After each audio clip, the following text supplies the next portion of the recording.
And done. I've listened to every Bigger Pockets podcast. I'm ready. I'm ready.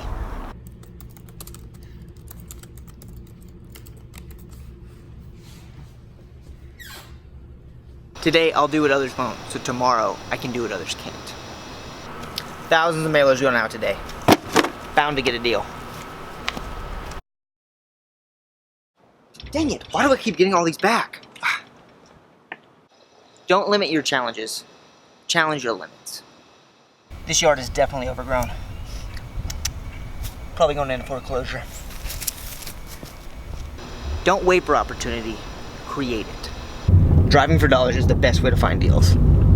At least that's what I heard on Bigger Pockets. You gotta get 10 no's before you can get a yes, okay? Dang it!